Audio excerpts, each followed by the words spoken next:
Hi guys, welcome back to Chat and Tales with Jen. And as you can see, I've misplaced my glasses, moving and everything. Um, I was scanning through some YouTube videos and one of them got me so excited. I said, aha! And I really needed to make a video about it. If for nobody else, for me, so I can go back and remind myself. Now, a few months ago, I made a video about realizing that the feelings I was having was due to having being a highly sensitive personality, a highly sensitive person. And as I was scrolling, just going by videos, this title came up: What happens when the empath stops pleasing everyone? And the man's name is Carl Jung. And I don't know how to describe it other than go watch it. It's on several, see, it says YouTube, Surreal Mind, Deep Quotes, Wise. Okay. So the video I started watching, it sounded good. Like I had good understanding of it. But then he gave me the aha moment when he spoke of the rage. And that hit me so hard, smack between the eyes, because as I've described to you, I started raging and I didn't know why. So there's a lot of videos, but I don't want to watch a video. I want to read. He describes it as being dangerous, actually. Uh, the AI overview: when an empath stops pleasing everyone, they may experience initial discomfort from guilt and backlash from others, but ultimately they will develop stronger, more authentic relationships and a clearer sense of self. This process involves setting boundaries, which can be challenging at first, but leads to a healthier life where their yes has true meaning and they no longer feel burdened by others' emotions. Um, that's a good description. I didn't know what to call it at the time. I just knew I was changing. Initial challenges and negative reactions, which I was getting. Oh my gosh. I was going down the stairs at my mother's house, getting ready to leave for a job or whatever. And she's standing at the bottom of the steps and she starts singing that song, Fatty, Fatty 2x4 can't get through the kitchen door. And I didn't know why she was doing that. Yeah, I'm heavy, heaviest one in my family. But all I could think was, after all the years and times that I've helped her and done for her, how dare she? It's like she just kept striking out at me. Um, but now when I look back, I had stopped being at her beck and call. I was going through some mental stuff, as I've talked about before. I was dealing with big major changes in my life and I couldn't do it. So this must have been her way of acting out what they describe in here. And this has given me a lot of peace so far. And I will keep going into this as I do. And I will go over it with my psychotherapist to keep me balanced. Um, Guilt and guilt tripping. The empath may feel guilty for saying no or setting boundaries, and others may try to make them feel bad about it, according to the YouTube video. Pushback from others. People who were accustomed to the empath's self sacrifice may resist the change, seeing it as a threat or weakness, as discussed. Relationship changes. Relationships may evolve or end as they become more authentic. Some may not respect the new boundaries, while others will appreciate the honesty.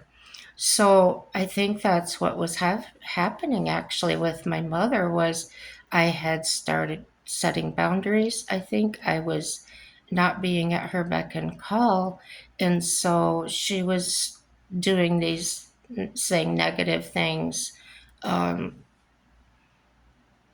trying to get a reaction. As I said before, she's got a lot of narcissism and just trying to get me to react, because they want that attention. They want your attention. Um, I just didn't have it. I was dried up. The long-term benefits and positive outcomes are getting to learn my authentic self. Um, as he talked about in the video, the part that I watched was empaths. It's like living with a shadow inside of them. Uh, they're so used to making other people feel good, serving other people, getting their feel good self from the reactions they get from other people. And we have a hard time recognizing that we're not responsible for how others feel. And I have gone over that in previous videos where the therapist and I have talked about that. And that's one thing she wanted me to stop doing is trying to help someone feel differently. Coffee, yum.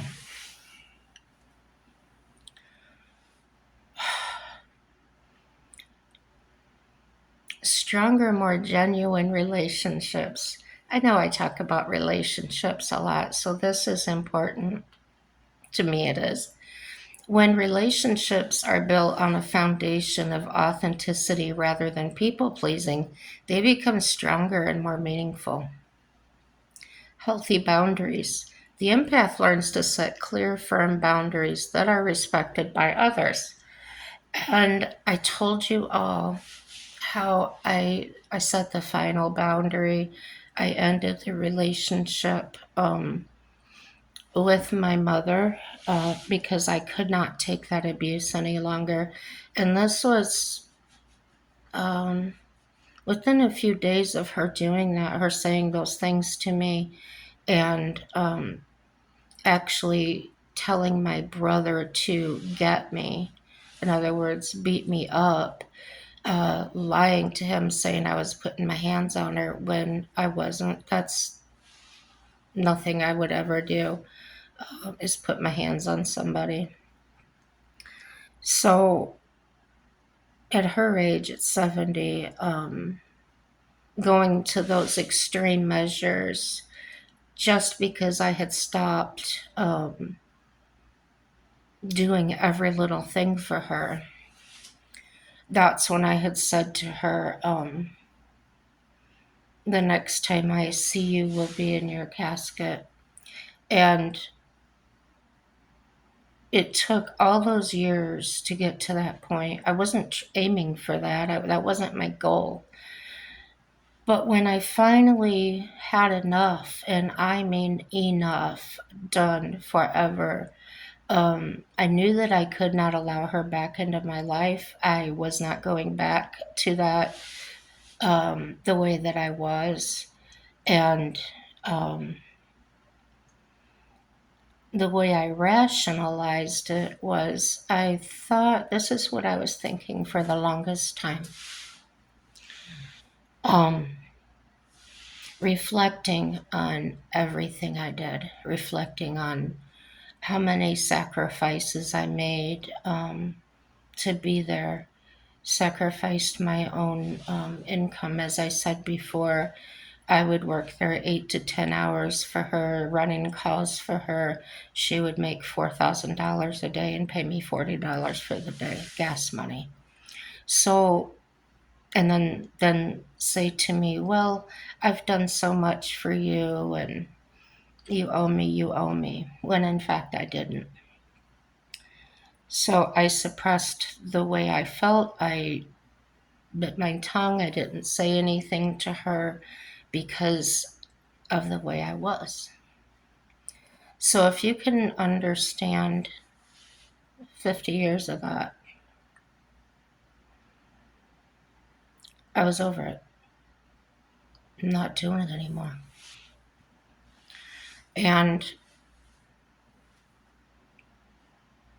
that's, I was, before that conversation with her, I was experiencing the rage. I had absolutely no idea where that was coming from. But after watching this Carl Jung's video for a few minutes, he starts describing step by step, and I went, oh my gosh, that's what happened. If you go back in my videos and watch, it's exactly what I've been describing.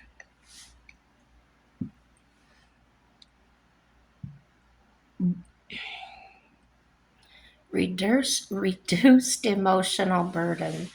They learn to differentiate their own emotions from others, which lifts the heavy emotional burden they once carried. Conscious compassion. The empath can still be compassionate, but now it's a conscious compassion, a choice rather than an obligation. They can feel for others without absorbing their pain or making it their own responsibility. Still working on that, but I'm a lot further. Increased self love. This shift allows the empath to prioritize their own needs, which is a critical step in finding a sense of wholeness and self love. And if you've been watching me, you've probably been witnessing that, how I go back and forth. I feel good about myself. I'm driven. I want to do things independently. But then I'll go back to, oh, I feel guilty. I'm not doing enough for Mike. He does everything for me. And so this really makes sense in a way. Uh,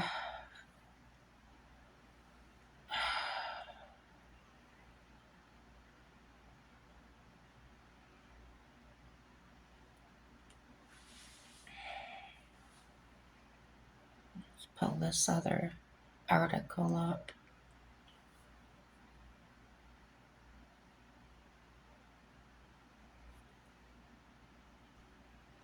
Uh-oh.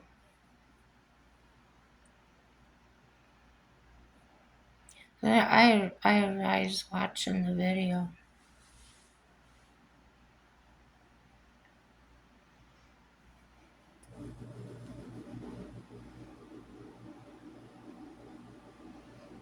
That's all I'm seeing are videos.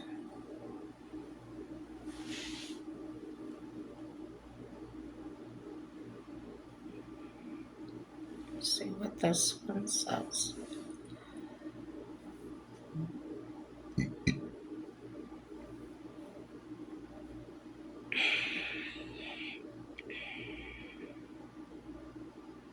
Oh, pop-up ads. I hate them. There's this woman that Avery, Virginia. It says medium at the top. I don't know what that means. I don't go for fortune tellers and that, but I am interested in somebody's story. It's How to Stop People Pleasing, a guide for empaths. And she says, no matter how long I'm on this spiritual journey, there are always areas where I still could expand more. Really, every area has room for expansion, but one area that I noticed that is still really showing up is people pleasing. Many of my clients and friends seem to relate, maybe you can too. There are definitely personality types who don't struggle with this, some of them so much so it might be the reason we feel it is better to please than be the ever so dreaded label of selfish. For many, however, people pleasing is woven so tightly into us we can't pick it out from the thread of who we truly are. And if you're an empath, this is amplified. As an empath, someone who can emotionally sense and feel the emotions of others within themselves, you are inclined to please because you feel the delight of someone's satisfaction and the disappointment of someone's dissatisfaction. It is natural to seek scenarios that make us feel good. So, if we can't separate our feelings from others in the short term, we feel better in doing what someone else wants. And some reflection on that point, along those lines, is are those feelings what is kind of making me feel like I don't want to be alone. I don't know what to do alone. I don't have any friends here. Is it because I can't go make new friends? No. It's just this person I'm becoming is new to me, not knowing how to drive it, so to speak, how to use it. Um, and that's probably why I think it's important to go to the Bible studies and start interacting with more people, finding out who I truly am. Um, yeah, I'm afraid, but I'm going to do it afraid. How's that sound? The problem with this is we serve egos and fear only in this way. If you feel someone's sadness empathically, and you from a place of feeling bad or responsible cater to it, you are coming from the same energy as them. This only amplifies and returns the energy of the problem or the unmet desire. So, if you're doing things your heart does not desire to do for the sake of someone else, you're putting them as a higher power than your soul's inner knowing and putting your empathetic or empathic discomfort as bigger than your higher intelligence plan for you. Now, what about our fear of being selfish? Innately, we are loving and generous when we are open and not in a survival response. We want good things for others and for ourselves, and it is a joy to be of service, but from our soul's lane. When we act out of fear of disappointment, we are not in our alignment and may, in fact, be creating a problem for the recipient in return because we are only giving them the energy underneath the actions. What do you think about that? How do we change it? Okay, guys, how do I change this? First, know that we are all gonna repeat patterns. So give yourself grace and bring as much compassion to yourself and the others involved in this as you can. The best way to shift this pattern is to become the solution in energy and not in action. What this means is when you feel someone's emotions and you feel compelled to act on them outside of your own desires, find the loving emotional counterpart and radiate it from you. A huge step I took, and it felt so difficult for me to do, is Mike and I were. He talks kind of what I feel is harsh to me sometimes. He'll tell me, um, kind of in a harsh way, I told you to sit down or get out of my way or whatever he's trying to do. And, I've been with him this long and I do understand now that he doesn't mean it how it sounds, okay? But I've never given that back to him. And he had been that way with me one day, and I wasn't saying anything. And then I decided I wanted to get something out of the front closet in the living room. And I opened the door, and right away he's going, "What are you getting out of there? What are you doing in there?" And I just calmly looked at him and I said, "I don't think you need to worry about it." No. Did I just say that? See, that's not something I would have normally said. But it took him back. He actually sat back in the chair. The impact of those few words that they had uh, opened my eyes that, yes, I do have a voice. Yes, it's okay to say things that I used to think would hurt somebody's feelings.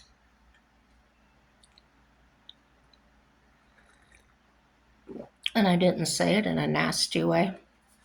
I said it like I'm talking now. I don't think it's any of your concern. You know, mind your business, so to speak.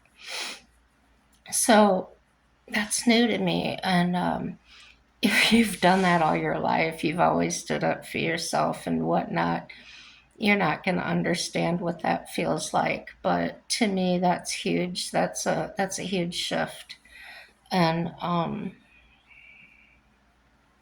I don't have to listen. That one time was all it took, guys. He doesn't do that anymore.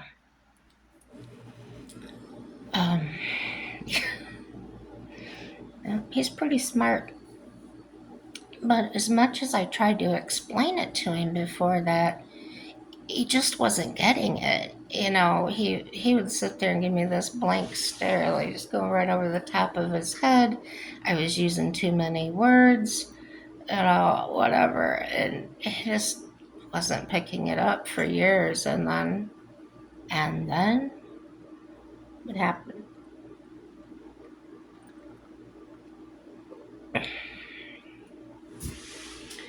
So in the video, I learned where the rage can come from. When everything in you, your empathy, is just steadily going out and you're not getting anything back, when you stop putting it out, all of a sudden you get this backflow. And I started feeling all these different emotions, all these different, I wasn't empty anymore, but I didn't know what to do with what I had. I didn't know how to use it for myself. I didn't know what to do with it. And I think that confusion constantly, you know, all these changes, I think that it came out in rage. I couldn't deal with it. It was affecting the central nervous system. It was affecting hormones. It was affecting all sorts of things. Physiologically, I'm sure that when you change, and there's no going back from that. And that's how you know when it's the real thing.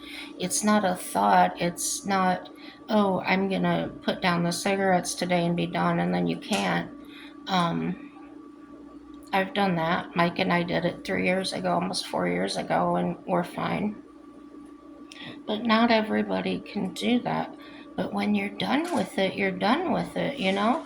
You're done with a relationship, you don't go back. I never went back in relationships. I lost my slipper.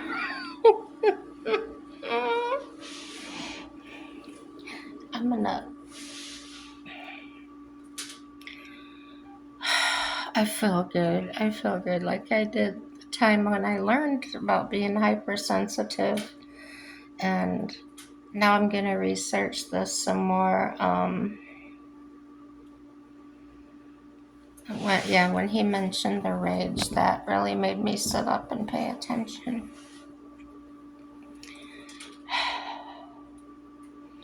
This article says empaths stop pleasing everyone. The transformation to inner authority.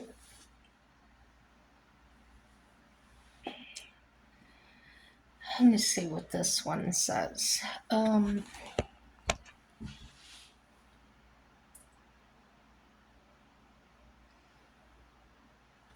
yeah, this is a good description of that video by Carl Jung. The video covers Jung's complete individuation framework as it applies to empaths. The collapse of the false persona, the integration of suppressed anger and needs, the development of what Jung called differentiated consciousness, and the emergence of authentic relationships based on choice rather than compulsion. Key psychological concepts explored: Jung's individuation process and the downside of the people pleasing persona, shadow work for empaths, integrating suppressed anger and authentic needs, the difference between healthy sensitivity and trauma based hypervigilance, how conscious empaths develop boundaried compassion without losing their gifts. Jung's concept of authentic service versus codependent helping patterns, the transformation from external validation to inner authority, psychological sovereignty, and the integration of masculine feminine principles, why awakened empaths become dangerous to exploitive systems. Did you hear that? It's good. It's good. And that was a good description of the video I watched. So I am gonna watch more of his videos and things, and I'm excited again. I want to understand it. I want to understand what makes me tick, and I deserve it. I really deserve to find out who I am.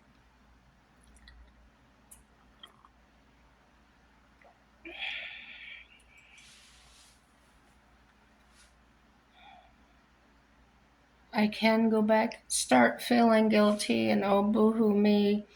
My life's half over, whatever. But what's important is that I'm figuring it out. And who's to say the rest of my days can't be pleasant and free of those chains, that bondage? No matter what, everything is going to work out for my good. And I feel like this is the right path of learning. Um, I'm going to gain the independence that I had when I was a teenager, that when I didn't have to please people. Um, but then pleasing people became a means of survival for me. Um, to become, to feel needed was the only way I could get those good feelings. Um, I wasn't getting those. I wasn't getting support, love, respect from my first husband. Left me high and dry, and it just seems like over the years more and more was taken from me until I just gave up and just started giving it all away. That makes sense to me. Looking back on it, that's very clear in my mind. That's what I did. And that's a question I've had for a really long time, is why was I like that? What was I thinking? Um, this is good. I I hope that this gets to whoever needs to hear it, for themselves. No, this is not a people pleasing thing. This is just, wow, look what I found. And going back and watching some of my videos and learning about how I speak and how I think now. Um, that person that I'm watching is not the same person that I was. And knowing that I did everything I possibly could do um, for my mother, for my siblings, I don't owe them anything. I never owed them to begin with. Isn't that great? Uh huh. No matter what, everything's going to work out for your good, for our good. Happy day. Bye bye.